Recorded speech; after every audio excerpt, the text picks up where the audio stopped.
دعائیں قبول ہوئیں، شہری خوش ہو جائیں۔ محکمہ موسمیات نے بارش کی پیش گوئی کر دی۔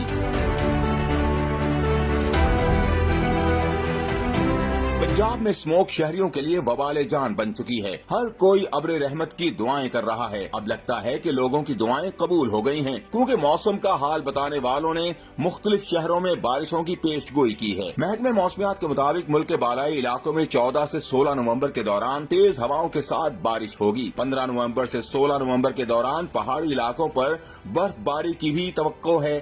محکمہ موسمیات کا کہنا ہے کہ مغربی ہواؤں کا سلسلہ 14 نومبر سے ملک کے بالائی علاقوں میں داخل ہونے کا امکان ہے۔ رپورٹ کے مطابق 14 نومبر سے 15 نومبر کے درمیان اسلام آباد، راولپنڈی، پشاور، لاہور میں بھی تیز ہواؤں اور گرج چمک کے ساتھ ہلکی بارش کا امکان ہے۔ محکمہ موسمیات کے مطابق چٹیل، دیر، سوات، بٹگرام، ایبٹ آباد، مری، گلیات، کشمیر اور جی بی میں تیز ہواؤں اور گرج چمک کے ساتھ بارش متوقع ہے۔ بارش کے سلسلے کے دوران اسلام آباد، خطہ پوٹوہار، کے پی اور بالائی پنجاب کے علاقوں میں جاری اسموگ میں کمی کا امکان ہے۔ بارشوں کے سلسلے سے فضائی آلودگی میں کمی اور ہوا کا معیار بہتر ہونے کی توقع ہے۔ محکمہ موسمیات کے مطابق بارشوں کے بعد پنجاب کے میدانی علاقوں میں شدید دھند پڑنے کی توقع ہے۔